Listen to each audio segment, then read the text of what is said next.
Right, Neville Brown, thank you so much for giving me your time, sir. I watched all your career.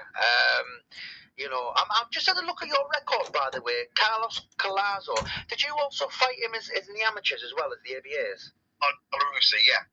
Boxed him in the ABA final was '89, and as a pro for the British title. Right, okay. He was another one who fought some serious names in the pros, and I think. But anyway, I want to talk to you a little bit about one of my childhood heroes, basically Steve Collins. I used to wear his shorts, and I boxed my face basically, but I did love Steve Collins, and so 1996, I know you went on to win a British title outright, which is, anyone who knows boxing, it's the best belt in the world, basically.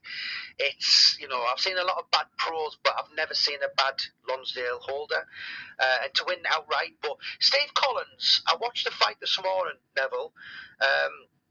You had a fantastic start. I just said to you before we recorded there that you were a middleweight, and you said I was a light middleweight. So and I think it did prevail in the end, kind of. He was. Can I just ask you, was he really as strong as he looked, Collins? Well, I'm going to say something to you. I was always promoted by my coach, Mickey Lynch, who was my amateur coach. And then obviously what he trained me over the first 2 years of my career really took me through my whole amateur fights. A trainer called Nobby Nobbs, if you was heard. Yeah, I've heard of him, yeah. Next person, I tell you what, he's like gold dust. He just trained journeyman, but he always said to me, never, you can take anybody who wins Olympic gold medal to a world title. You take a journeyman. You know how to fiddle about, mess around in there, not get hit, not get damaged. And I thought that was the next time I got taught by a coach, and it stuck with me. So what happened with me was I was a light middleweight, and I couldn't get no fights as a pro at light middle. Nobody wanted to box me, and I was kind of undefeated at the time. And I got beat by a guy called Paul Wesley, and in a fight where I was draining myself to get down to the weights, because Henry Wharton was also with Mickey Duff at the time. And I was they were still making me drag myself down to 11 stone. And I really couldn't do it unless I knew how to do it. And you know what? I did it the old school way: sweatsuits, sauna baths, running, you name it. No food for like 4 or 5 days, and I paid for it. I paid for it. And I just thought it was normal because I did it from day one, and everybody around me did it. It's only my coach who was with me originally, Mickey, would never allow me to do that. So when I came on the scene as a 14-year-old, he never allowed me to lose weight like that. So the first 2 years, he got me strong in there, and I won 5 national schoolboy championships, wow, ABA champion on the road. I think my record was 26, 1 loss, 24 knockouts. So he never allowed me to get into the ring in that dehydrated state. But he wasn't the main coach there, though, if that makes sense. And the politics, even though I was too young to know this, the politics took over, and then Mickey was kind of pushed away from the gym. He didn't tell me until years later, because I was too involved in that. And then I got trained by other people who were good in their own right, but they didn't have that depth of knowledge that Mickey had, which is vital for fighters. There's good coaches out there, but sometimes there's a level that you have to feel it to understand it. And Collins, the fight. He was a monster. I want to be doing something with Henry Wharton, as in a book and documentary, and that would have been a tremendous fight. He was a strong. But you against Collins, as I said, you had a fantastic start. Did I? Because what the problem with that fight was, I beat Sean Cummings, and they'd already penciled Sean Cummings into box Steve. So I upset the script, and I came in there, and I went back, because I was having problems where I was training, so I went back to Burton and trained on my own down there. Trainer Brendan was great, lads were great, Brendan's great, everything's good, but there's no head sparring there. So the last punch in your head was the last fight you had. So that wasn't good. So after I'd beaten Cummings, I just moved into the house I'm in now, and it was 95, December the 23rd. I just moved in, gone through all that. There's a new house, gone through all that, Nana, and then I came on the January the 1st. I got a phone call from Warren's camp saying, "Got your fight, Steve Collins. Do you want it?" And I went, "What? The Steve Collins?" Yeah. And they went, "Oh yeah, who else is there?" I go, "Oh, Fred." And I said, "Yeah, of course I want that." Yeah. But hang on, he's 12 stoner. I'm a blown up middleweight. Yeah. And I says, so they said, "Do you want it?" I went, "Hell yeah." And in my head, at that split second, I was thinking, 3 months training, build up my body weight, I can eat what I want, I can train hard. I'm not a natural 12 stoner, but I kind of walk around at 10, 11, 12 stone. So yeah, so first time no starving to weight. It was really weird for me. I was eating food all the way through my training, and all of a sudden I was coming in light. And then when I spoke to them when the fight was, they said it was 4 weeks away, 4.5 weeks away. I go, "No, I ain't taking that." And the words basically was, "If you don't take it, we'll go to the European champion, and we won't come back to you again." I was like, "Whoa, well, that's a bit harsh." So I said yes to it, and then I got all hell broke loose because obviously I wasn't in training, and my dad was angry with me for taking it. He goes, "Why are you doing these things?" I was, well, they kind of backed me into a corner, really. So then I had to go back to Brendan's, and I was back to the body sparring type thing, which it has its place, but I like open sparring. Not that I have wars with it. Yeah. But that's what I need to get that them punches coming towards my face, touching my face type thing. I don't believe in hard chronic wars, as a lot of the trauma is created in boxing from sparring. So anyway, next thing you know, I got 4 weeks notice. I'm high, I'm going for it, I'm training like a mother. Johnny Nelson and people like that are working me over in body sparring, and they're all impressed with me. And about 2 weeks in, I'm really looking good. And then all of a sudden, Brendan goes to me, "You do know this fight's at 12 stone?" I go, "Yeah." He goes, "You're 11 stone 6. I go, "I know, I'm all I can. I'm eating all I can." And he says, "Okay." So on the day of the fight with Steve, never heard of before in my life, I had like 2 breakfasts. I had no worries about weight whatsoever for the first time ever. And I thought that might make me a bit nervy. Because it used to go through that, as fighters know, you go through that hunger, and it makes you mean and moody. Well, I was still all of that, but I was like, well fed. I remember thinking, got a 6-pack here or nothing. So I took the fight, and then I remember Steve weighing in and thinking, "Man, you look gaunt." You know what I mean? Then I got onto the scales and it said 12 stone, or just up to 12 stone. And then we weighed in and we shook hands, and Steve's giving me the old psychology. "I'm going to knock you out, I'm going to do all this." And I remember whispering, he squeezed my hand. I used to do judo. So he squeezed my hand really tight, and I squeezed him quickly and twisted his wrist. And he had to calm it down to me a little bit. And I whispered in his ear, I went, "Yeah, but I got nothing to lose, haven't I?" And I was just so cool about it. And then as I walked away from the way, and I went into the next room, I was shaking violently. I was like, "Oh my God, my adrenaline is pumping." I'm like, never seen this before. Because you don't want to give the stare down. That's what it does. It's to if you're not ready for it, it will break you right there at the stare down. Am I right in saying though, Neville, he would literally come in the ring 13 plus? Definitely. When I came into the next day, I think the scales are next door to my bedroom in my room in the hotel I was in, and the scales were next to my room. So I weighed in on the day before I went to the fight, and I was 11, 12. Wow. And after the fight, so 2 hours later, 3 hours later after the fight, I got drug tested going in, but I got drug tested on the way out as well, which is really bizarre. Everybody left, and I remember thinking, "Man, he's massive." I'll definitely take that he was 14 stone. He's the big man anyway. Right? And I'd gone down a couple of pounds, if that makes sense. And in the first round when we're moving around, I'm thinking, first round's going to be my round, so I can move for that. He's too slow on his feet, I'll get it. But I haven't got condition for 12 rounds. That was the problem. I only had good 6 rounds in. thought, right, so I've got to keep out. I've seen him with boxing bags. I thought, you know what? I think he's slow. He's a great boxer, but I don't know, he turned into this warrior mode. Yes. But he was a very good boxer. But he also started doing his warrior mode and just coming forward and swinging.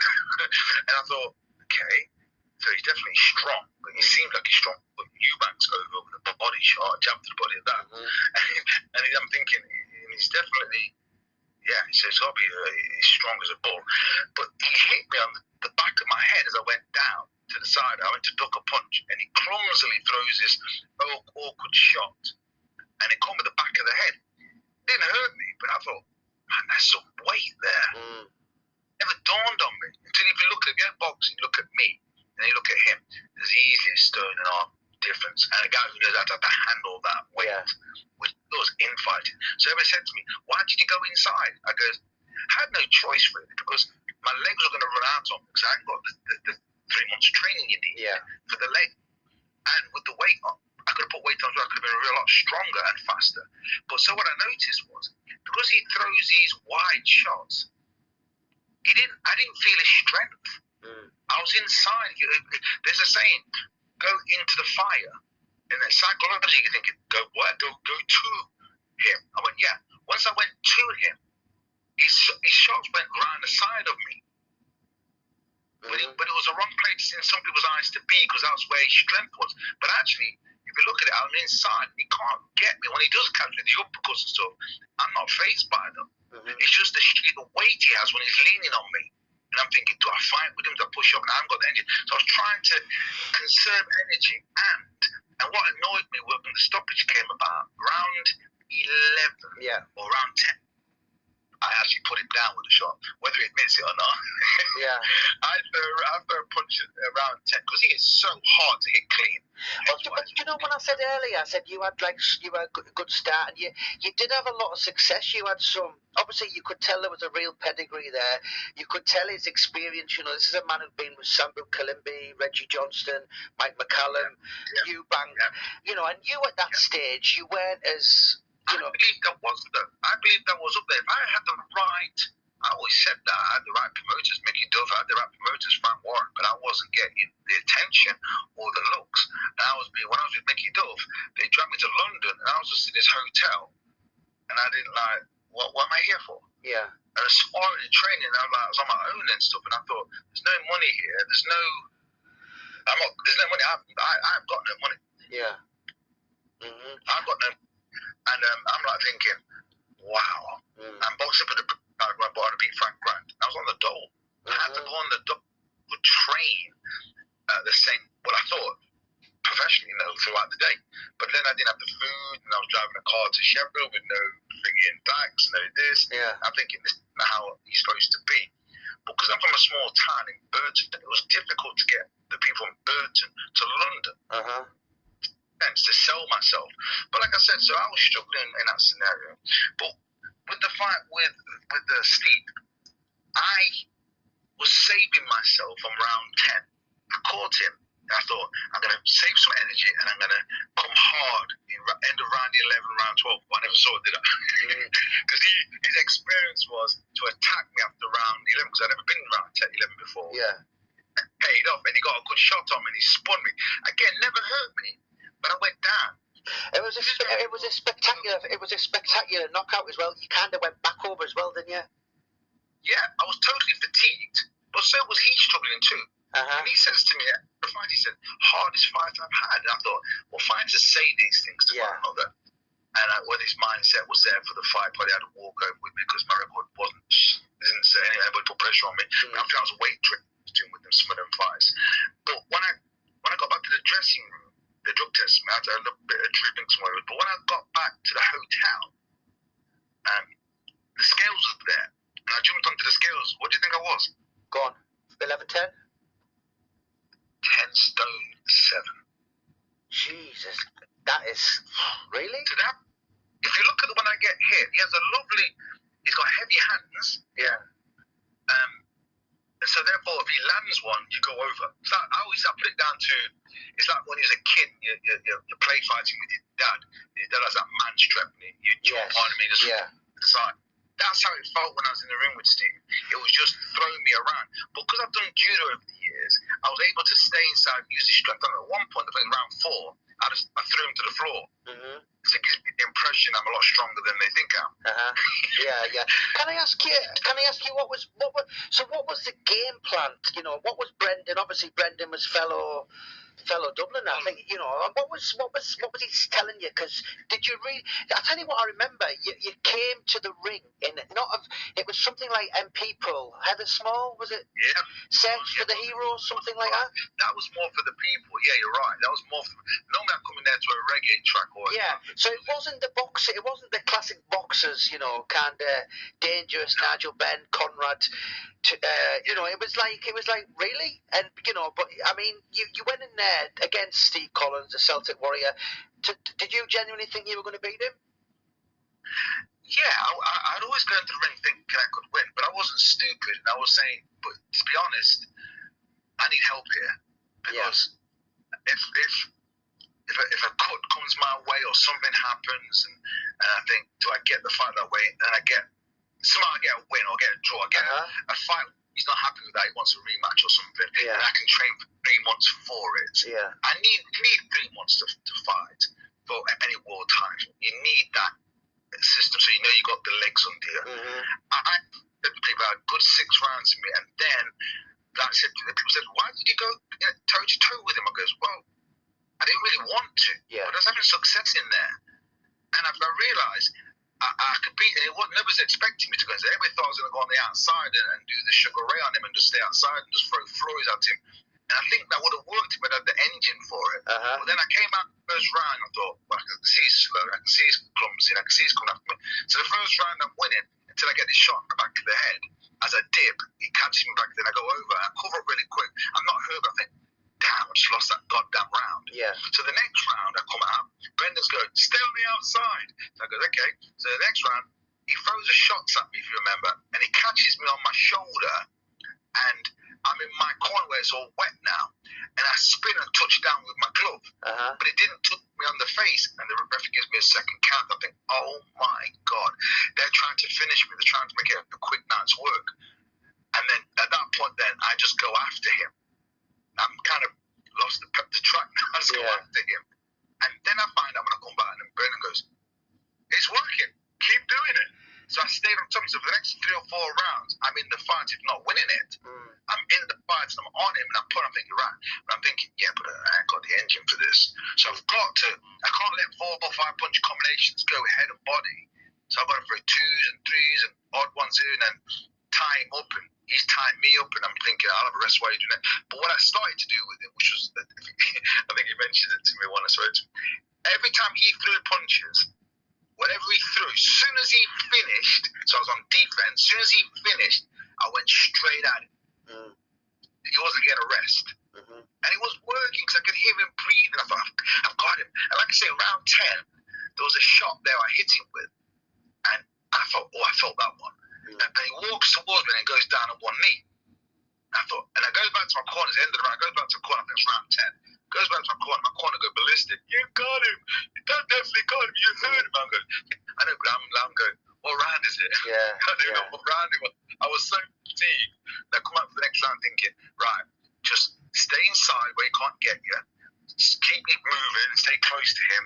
And then end of the 11th round, try and win the judges over. And then 12th round, it's all guns ho, let's go at each other. And you see me when the referee stops it. Yeah. I'm so frustrated because even though I went down with a good shot that I didn't see, I went down, spun me, I go around, and I can see me, I'm going down, I get up, I'm on one knee thinking, bastard, what's good? I'm not hurt, I get up, I think, right, now what? Right, just go to him, go straight to him, and keep your hands, I mean, I watched the commentary, it was terrible, like, it should pilot stop. I was never hurt during the fight, thank God. Yeah. But I was able to outmaneuver some of the big shots he threw. And as I went down and I got the count and I got up and I went, right, stay on his chest. I was there. If you watch the 3 or 4 shots he throws, they don't catch me. They're glimpsing past me. And I'm about to throw it back at him, which was the game plan in my head. and the referee comes in and stops it, and I'm like, no, lad. Yeah, I tell you what, Neville, what surprised me as well, because I've been looking in the archives last couple of, I've got access to all sorts now, and you were chasing the rematch for the fight, weren't you? I just want, you know what, look, I never, you want to know about Mickey Duff, you want to know about the Fat Ones. Yeah. I never got a fair crack at the whip. Uh-huh. And what? And I understand the game, I understand the business. It was about money. As an amateur, you had to fight. You want to win the ABA championship and go to the Olympics, you got to get past me. Uh-huh. Then you have politics to get you out of that way, if they want you out of that way, which they do. So I thought, when that happened to me with Richard Wood and all the rest of it, I thought, you know what, I'm going to go pro. Uh-huh. But then when now it's about money. Nah, no one's going to fight you unless you put bums on seats. Yeah, I mean that's the next part, which we kind of just obviously I'll kind of stop for that. But summon Steve Collins up. You fought, your Sharifis. I've just been having a look at your record. Then I think you fought on fights or something, and lost 8. You were stopped 7. Am I right in saying that? Obviously, you had 26 knockouts. Was it 34 wins, something like that? Yeah, something like that. So that tells me you could really punch. Obviously, you were highly, you had a massive pedigree. But Steve Collins, to sum him up in where does he rank as pound for pound, out the 40 odd you fought? Oh, top dog. Yeah. I mean, I fought tough kids. Alexandra, this guy, this name, that guy. No one's ever heard of them. Yeah. So, know that fight, but I know they're tough. But Steve Collins was the first big name as a professional after Frank Grant and but he was the first big name that ever. I remember being in a building one day. I think the fight was about 2 weeks away, and I was in Burton having some food over a restaurant. And the guy walks in and goes, "Neville Brown." And I went, "Okay, hello." And he goes, "You're boxing Steve Collins." I was going, "Yeah, I know that." He goes, "Aren't you scared?" And I goes, "Well, is he in the room?" Yeah. I was being sarcastic like with him. And he goes, "No," he starts laughing. He goes, "Man, you're that level." I goes, "Well, I'm not that level with the weight. But they've offered me and I can't turn it down." He goes, well, that's the thing. Obviously, it was a chance that you couldn't turn down, and you won the British title outright. You defended, so that's yours to keep, which is it's just amazing. That's right. There's a lot of people that have done that. When you think of some of the fighters who've never done that, your Eubank Senior, your David Hayes, and my friend Gary Sykes won it, but he didn't keep it outright. Isha Picker didn't keep it outright. If I sat and thought about it, I don't think Henry. The longest reign middleweight. Yeah, but I think again, I explain my reason why. I'm the longest Lonsdale champion, longest British champion reigning, 5 years. Yeah. Wow. But that's because the offers didn't come to me. If that makes sense. Uh-huh. What not happens? You win the British title, you win the Lonsdale, and then that was my only key where I could hold on to a fight, and generally I knew when the fight was going to be, and I knew when to get ready for it. Mm-hmm. If that makes sense. Yeah. Sometimes you get a phone call saying you're in 3 weeks' time, and like that. The world title, you're in 4 weeks' time. It's not the preparation you want. Yeah. I'm more time, so I haven't got the best equipment for training and sparring. I need to be in a top camp. So that's why I joined Brendan, because the boys there have a good atmosphere there, and it's good training camp. Yeah. I really needed head sparring. Not that I was a warmonger. I was never that kind of a sparring partner. I wouldn't take liberties with people. They have to bring people in for that, I suppose. But I still wouldn't have. There were people I would have worked with. But that was the problem with Brendan's, in my eyes.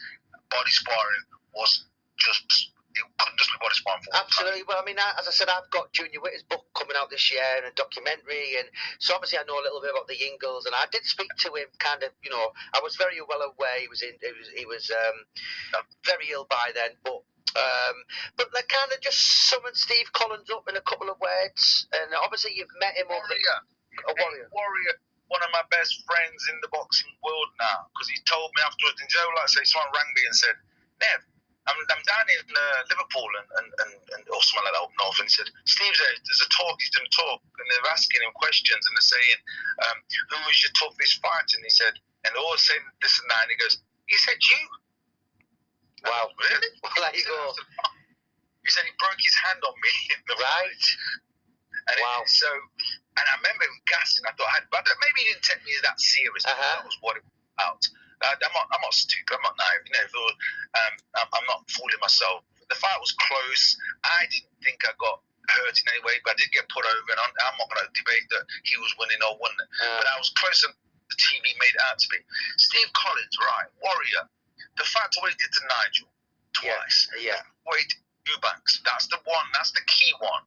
Whether Nigel was at the end of his tether and really didn't take it serious, or whatever, it twisted his ankle in one of the fights, or I don't know if it was a money grab at the end, because he can have that kind of last fight farewell. Was he really when we knew?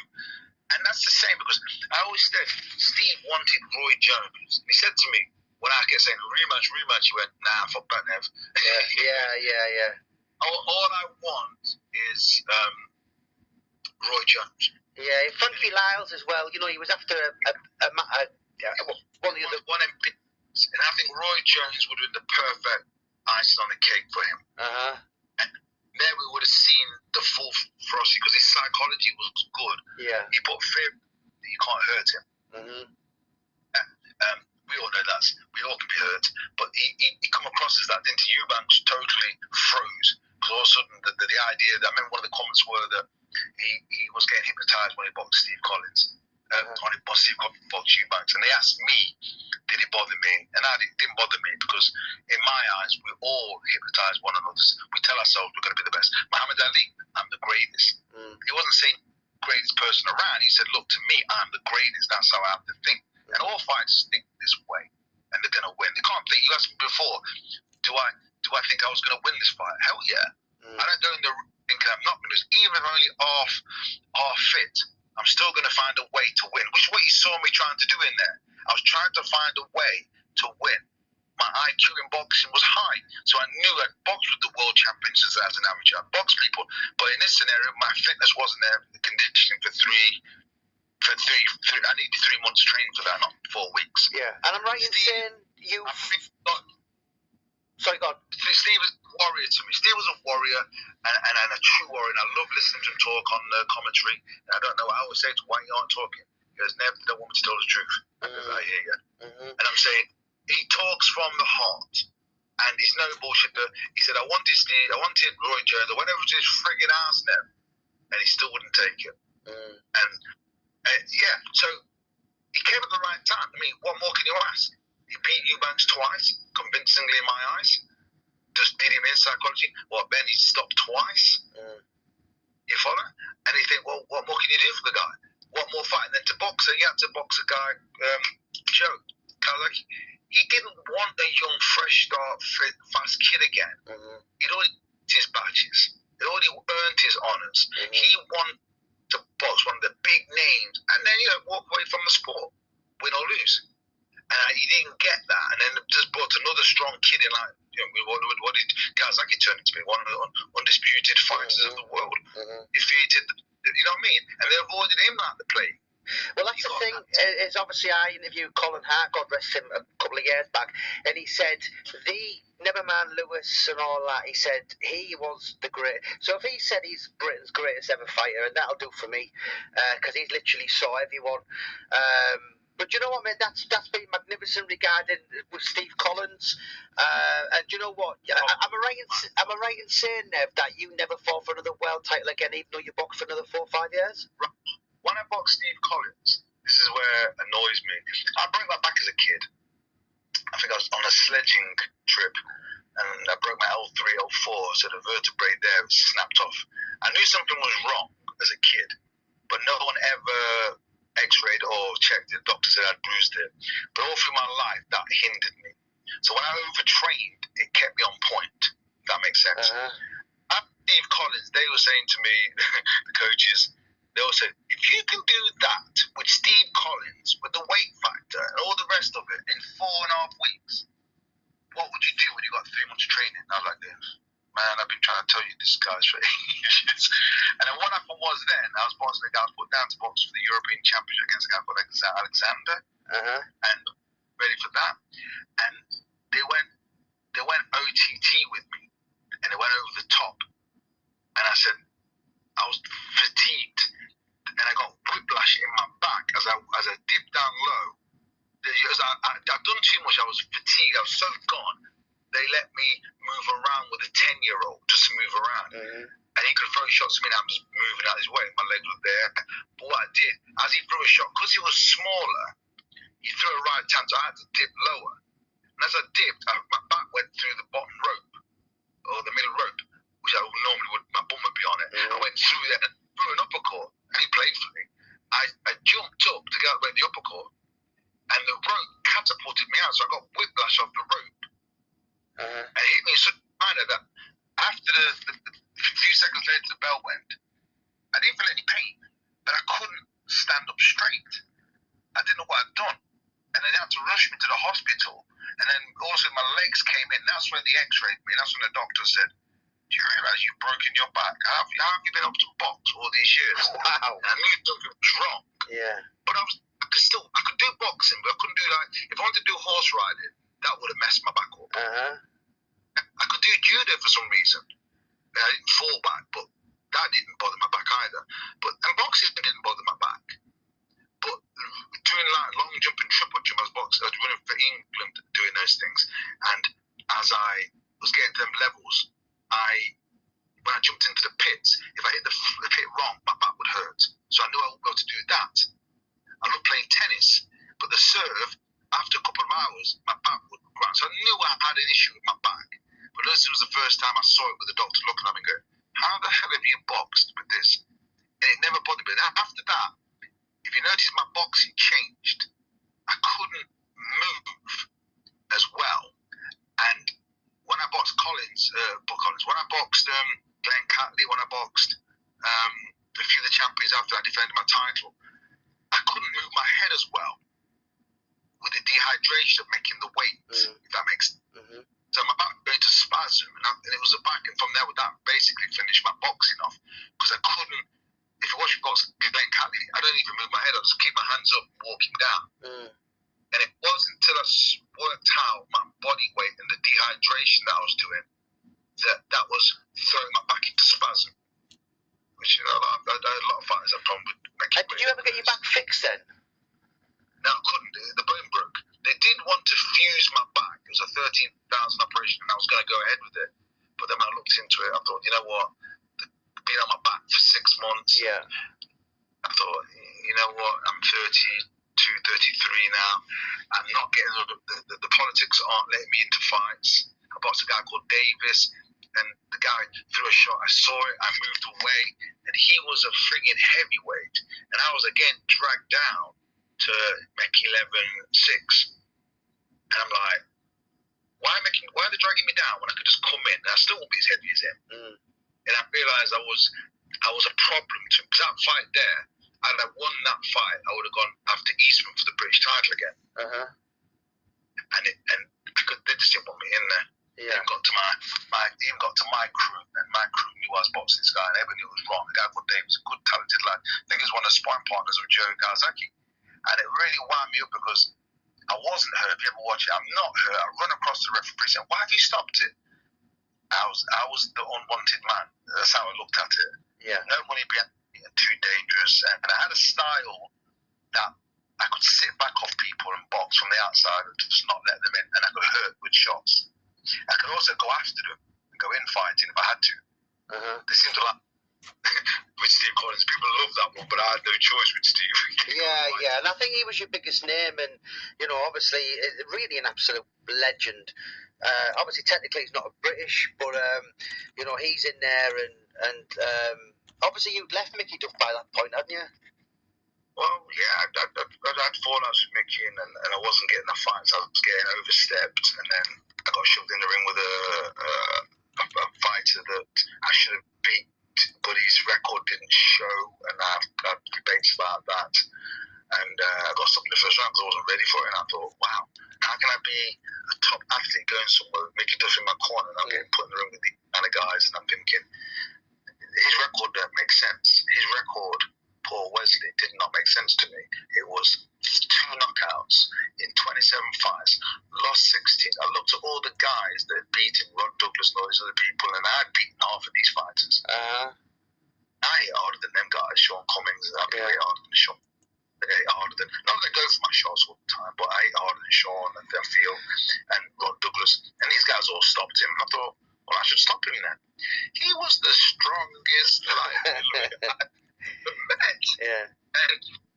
Steve, me and Steve was talking one day, and Steve goes, I fought Neville Brown. Do you know what? There's only 2 light middleweights. They're bloody light middleweights. And I could not believe how strong they were. And he went, Paul Wesley and Neville Brown. Well, I know I'm keen. Yeah. Never take Lookman if you're not mistaken. I thought to myself, what's going on here with the boxing world? Well, that's the thing is, obviously, a friend of mine, I think he fell of yours, was Isha Pickering. He fought someone, and just it reminded me of that, is he fought someone he was supposed to beat from Pontefract, and he got absolutely smashed.